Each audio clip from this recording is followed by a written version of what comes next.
Alright, let's try this again.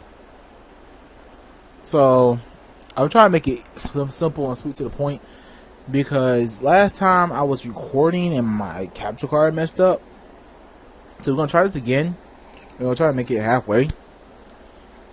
Okay, so we're playing Super Mario 3D World and, we're talking E3. So, yeah. I'm just going to give you a rundown of what I think about these three companies right quick. And then we're going to actually, get into the game. Talk about what was shown. So Square Enix is coming up first. As you watched my video yesterday, I also said that I was disappointed in Square Enix because Square Enix didn't really show what was important. Final Fantasy 16, freaking Dragon Quest 12, what was it they didn't show? Dragon Quest 15, Dragon Quest 16,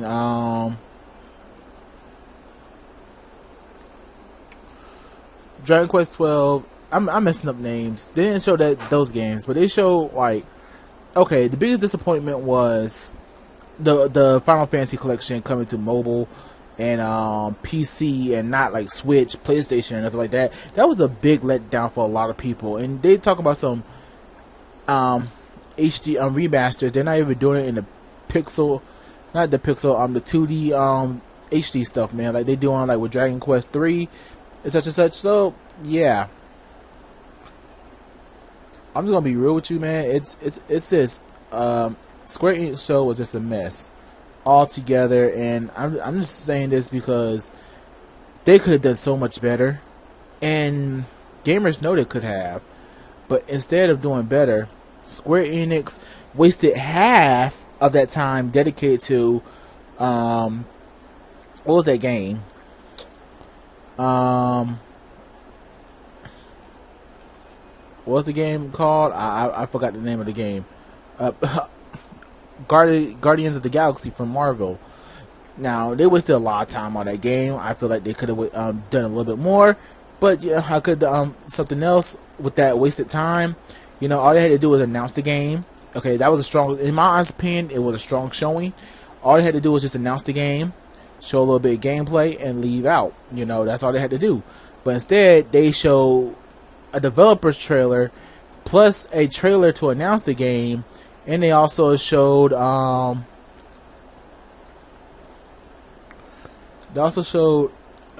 whole mission, a whole gameplay mission on top of that stuff. So I think they did a little bit too much with the Guardian of the Galaxy. It lasted almost 20 minutes, and a lot of people was like, is this all they're going to show? Then I think they spent less time. They spent less time talking about the Final Fantasy stuff, even though they had that. They showed the remastered stuff like that and everything, and that left a lot of people disappointed because they wanted to hear more about the remastered the pixel remastered Final Fantasy games. What was going to be included in them, besides the games and everything. It was, how can I say, it was disappointing to say the least. And then why are y'all still showing the Avengers? Look, people, I understand. Some people like that game. My nephew loves it. I have not played it, but I know that he loves it a lot and everything. And it's not my place to actually talk about that game. It's not my actual place to say somebody cannot enjoy the game altogether. But you know what, man? I'm not gonna sit here and just be like, okay. Right, but the game's a failure. It's still receiving content. I'm glad that Square is sticking to their guns. That's one thing that people are not saying about the Avengers games. That they're sticking to their guns and they're still supporting the game. I think that's kind of cool that they're still supporting the game even to this day. That's kind of cool.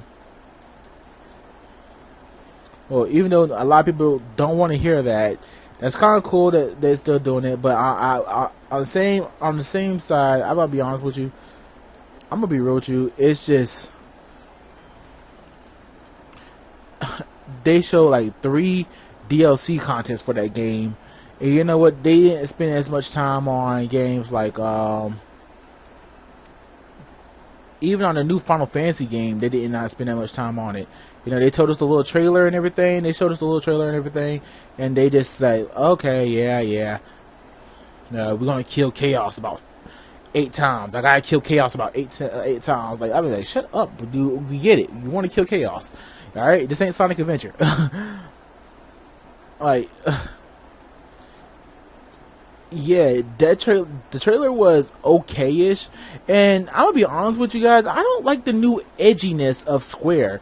It's like every single game they're putting out now, even with the new Dragon Quest game that they're putting out, they're going this edgelord route where they have to be edgy, everything has to be bloody and stuff like that. I understand that fantasy games are in HD, and more people now want to see these games in HD, you know, because there are like super edgy now and stuff like that, man. I understand that a lot. I understand that a lot of people are like wanting more edgy stuff because we're in HD, but it's losing the charm of Final Fantasy altogether. And I'm trying to say this where I won't offend nobody here, but I feel that Final Fantasy has taken this pro, because also being with like Final Fantasy 16 and stuff like that, be like this big edgelord thing, you know, going on. Like I'm like, what the world, man? What's up with the edgelord crap going on? Why? So yeah, that part. So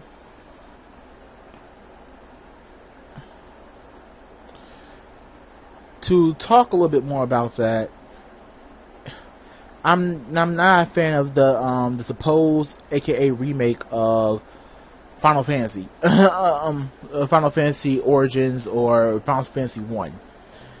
I'm not a big fan of that so far. I know a lot of people is going to look at me like, how can you not be a fan of it? It's just, doesn't feel Final Fantasy like. It feels try-hardish, if you want me to be honest with you. And then the Life is Strange stuff. Personally, I think Life is Strange is a boring series. I mean, like, you're using the powers of feels and stuff like that to, like, you're using the powers of feels and everything like that to tell, like, a story of emotions and stuff like that, and then you give these people psychic powers. I don't want to feel emotions with my psychic powers. I want to toss crap around and stuff like that, man. But I never played a Life is Strange game, so it doesn't really bother me. I think the only thing it will get me to try Life is Strange is if it was on Switch. No joke. If it was on Switch, I would play Life is Strange. And I know that sounds very shallow of me to say, but it's the truth. You know, if the game was on Switch, I would freaking play Life is Strange. I killed myself because I was not about to make that jump. So, yeah, there you go. I know it sounds super shallow of me. Like, it's not even my type of genre of game. And, you know, I'm going to be honest with you guys. I just don't care for the series, man. I just don't like when it comes down to video games that's supposed to have you showing like really deep emotions and stuff like that, man. I look at these games like, why the frick are you a video game? Be a movie. Be a freaking movie, not that. So Life is Strange is no go for me. Yeah. So yeah. So the next game that Square showed was a bunch of mobile stuff. And I'm looking at some of these games like, why is most of this mobile stuff? Why is this not console stuff? Like the Nier game, the Final Fantasy game, the Final Fantasy core game, the Final Fantasy game about the first soldier. Man, so I'm like, why is this not? Dang it! Oh, it's that close. Why is this not like freaking Oh no, I died. Oh, what a shame.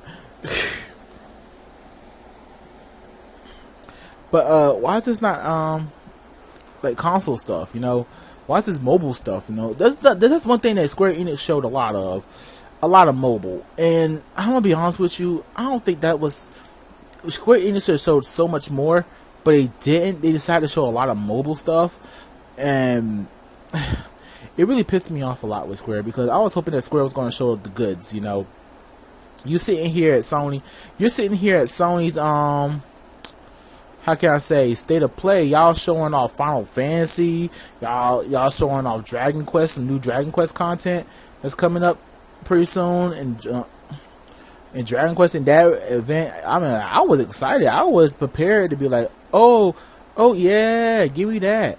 That's what I was prepared to be like. But unfortunately, apparently Square wasn't prepared to be that Squaresoft. You know, they weren't prepared to be that hype. You know, I was excited to see like more Square stuff this year and stuff like that, man. So Square Enix, they kind of disappointed me. But then I gotta talk about Take-Two. Take-Two, I was hoping to see some Grand Theft Auto, you know, some new content, you know, some new content for Grand Theft Auto 5, something. But we didn't see nothing. They basically had a Zoom call. For Take-Two Interactive, they basically had a Zoom call. And I can tell you right now, I didn't freaking come to E3 to watch a Zoom call. I came to see new games announcements, at least some content updates or something for existing games. I didn't come to see no freaking Zoom call about how the relationships of gamers and how gaming has shaped the community. That's stuff that you present as something like the Game Awards or something like that, bro. Oh, not freaking E3. We want to see game announcements. So, yeah, off that little rant, I know I'm going to sound very ignorant for saying that, because it's true. Like, let me ask you something. What do you want to see from Square Enix? What do you want to see from Square Enix? Not Square Enix, Take-Two. You want to see stuff like from 2K and stuff like that, man. I was hoping that they was going to take the approach and like talk about like some new stuff. Like, that's what I was hoping for from Take-Two. But apparently Take-Two didn't have that. They didn't have nothing ready, and they just came to E3 because it was E3. They always show up at E3, but it's whatever, man. E3 so far has been lackluster due to the pandemic, and I understand like a lot of people was hyped for this E3 because we thought we was going to be seeing games that was like meant to be shown off last year, but didn't get the opportunity because again, Corona, and I'm not going to sit here and put that lightly, is the main reason why. So yeah, this lasting effect, and we're seeing the lasting effect of how bad it hit the gaming industry bad. I understand the gaming industry right now is not in a great state due to the pandemic. Everybody's still trying to play catch up, and you know what, man, and that's okay. Play catch up if you must. If that's what you gotta do to stay above, then that's what you gotta do. And right now, E3 has suffered. Honestly, in my opinion, after E3, you know, I haven't talked about Capcom yet. I think that E3 should have waited yet another year. Honestly, the summer of gaming would have been more because that would give more people more time. And they got the whole summer to announce stuff. And I'm glad that there's an alternative to E3. That way they don't have to prepare for like a whole week. They can just do it at any time during the summer, and it'll be a part of the gaming of summer. As long as they're with the gaming of summer, then I think that, you know, I think that E3 could have been a bigger. I think that that could have been bigger than E3. E3 was not ready because we're just coming off the helms of the pandemic, and the pandemic is still active. There's still companies that are still in work order. They're still in work order, stay home order. So yeah, we're seeing a lot of development slow down. So yeah, I didn't know how big it was going to hit the gaming industry until like now. Now that we're looking at E3 and we're going like, crap, man, what these companies come here for, man? What are these companies just putting together these presentations for? They have nothing to show, and they're right, they don't, and that's the odd problem here. They don't have nothing to show because, well, they wasn't working on nothing, and we see that, and as gamers, we have to accept that. Like, everybody's looking at Nintendo tomorrow to quote-unquote save E3, but Nintendo's just one company, you know. They can't save E3. Because who knows? Remember the Nintendo Direct that we waited all year long for? Yeah, all that got like we saw like a bunch of indie games, smaller games that nobody didn't really care about. DC Superhero Girls, which I heard was actually fun. I'm not gonna white knight that game because I know if I white knight that game, I know what people are gonna say about me. So who knows what Nintendo's gonna show tomorrow? Who knows what's gonna happen with E3 going this fall? Like now, people saying E3 is a joke because E3 is not living up to the hype. Well, the hype, I'll be honest with you, there is no hype for E3 this year because E3 is literally hanging on a whim of just, how can I say, scraps at this point. Like, that's what I'm thinking about. And the reason why I'm not talking about Capcom, even though they're in the title of the stream, is because the fact that Capcom basically showed off what they've been announced. They didn't even showed off nothing new. All they showed off was just Monster Hunter stories, and Resident Evil 8, games that's already been announced, games that have been already announced and shown. They're talking about the great Ace Attorney and stuff like that. I understand. Pandemic, there's nothing barely there to show, and I'm not going to sit here and be mad because they didn't show nothing.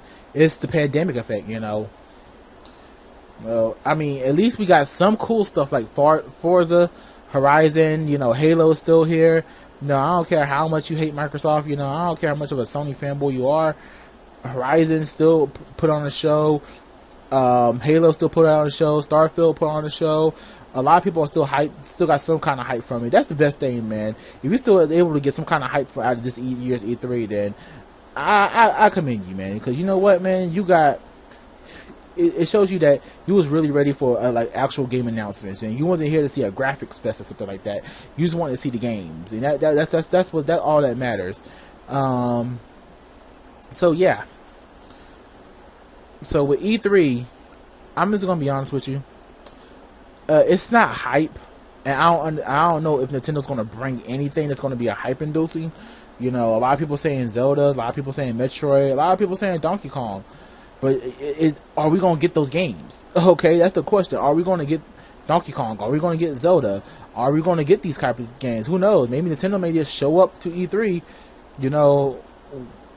with a boatload of indies and freaking Pokemon. Boatload of indies, Pokemon, and maybe just a glimpse of the new Zelda game. Maybe. So, yeah. So we really can't sit here and say, oh, Nintendo, save E3, save E3, save E3, because we don't know what Nintendo's going to show. You remember 2015, we was hoping for Nintendo to come through, and they couldn't. But that's just the thing, though, man. I understand E3 is supposed to be the hype moment of the year for gamers, but in my honest opinion, right now, E3 is not looking too bright. Right now, it's still being affected by the pandemic. And we just gotta accept that the pandemic is still in full effect and it's affecting stuff like game development and stuff like that. As a gamer, while I'm not too excited about a lot of things shown, I am happy that these companies are still out there trying to to keep E3 alive. That's just something that if you're a mature person, in my honest opinion, if you're a mature person, you would see the same thing that I see. You would say the same things that I'm saying. I'm just happy that they're still trying to keep the spirit of E3 alive.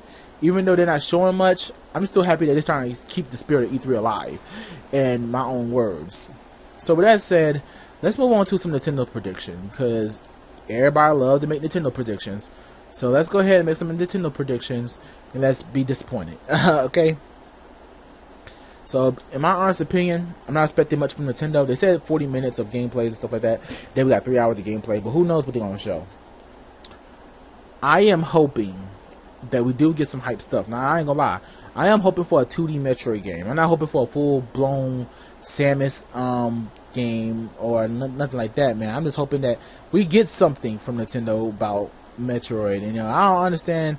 A lot of people are like, crap. Let me go kill myself. Too bad. Oh, I wonder what happened there. But I am hoping that Nintendo does bring something to the table for Metroid because it is its anniversary year, and it would make no sense if Nintendo didn't come with a 2D game designed for the Switch and stuff like that. that's something to help us get by. You know, they want to surprise us with some like Metroid Prime 4 gameplay of what they have been doing so far, or just a quick snippet of the guys at Platinum going, "Hey, look, we're working hard at Metroid Prime 4. We're working very hard, and we hope that we'll be able to bring you experience, some stuff like that. Y'all know." But it's also Zelda's anniversary, so I'm not expecting Zelda Breath of the Wild 2, but I am expecting Zelda's something. I'll be honest with you, I am expecting Zelda something to come out, you know, by the end of this year. That's not Skyward Sword, something for the holiday season. Because you know what, it doesn't make no sense to have like an anniversary for Zelda and not have something for the anniversary. You know, that's just my take on that. And really, I'm hoping that Nintendo supply the goods, you know, with the anniversary, hoping that they have something for the anniversary of Zelda, and how like hope they have something for the anniversary of Zelda, and hoping that they have something that like for this year, because we all know that the Legend of Zelda Breath of the Wild 2 isn't coming out like for another freaking year or so, because that game, I know for a fact that game had to have some development issues due to the pandemic. I know that game is affected. You can't tell me otherwise. If you tell me otherwise, I'm gonna show you a liar. As much as I want Nintendo to show off that game, I'm hoping that we do get something, at least a progression video or something for that game. And I understand like a lot of people don't really like they want like a full blown blowout like we did with 2016 demo, something that show what's going on with the game and stuff like that. Man, it's just some simple crap that, you know, that will please Zelda fans for the time being. So another one is like something Donkey Kong related, because it is Donkey Kong's anniversary too, and he deserves an anniversary just like Zelda, and it is his. So I want something Donkey Kong related. It could be like another 3D game, another game. I'm not expecting nothing 3D like. People, please stop believing rumors, because we're not getting a 3D Donkey Kong game, and for some time I don't think they're ready for a 3D Donkey Kong game yet, at least to my knowledge. So yeah. Oh crap.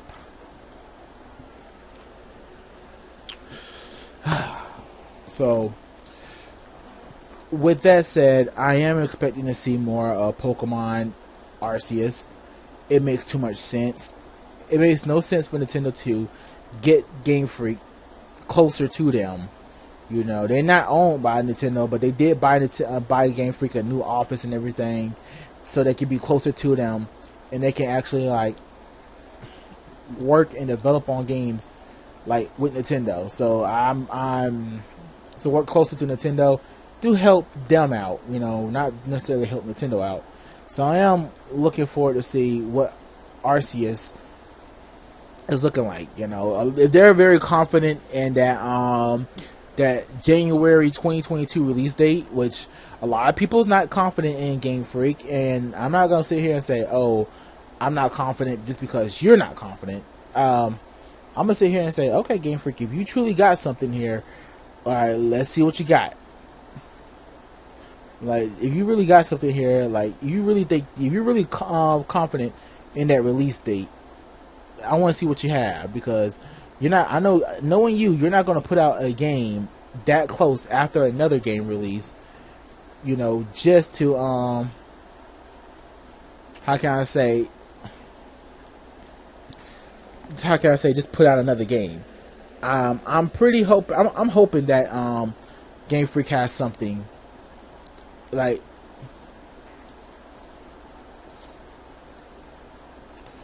I'm hoping that Game Freak has something, you know, that they can share with us for Pokemon Arceus. I hope they don't kind of bullcrap us out like legit gameplay, because I think that's what that trailer needs, some legit gameplay. Like, cool, yay, it's open world, but I actually want to see what the gameplay is going to be like for this open world adventure, where it's Pokemon traveling into unknown territory. in my honest opinion. So, yeah.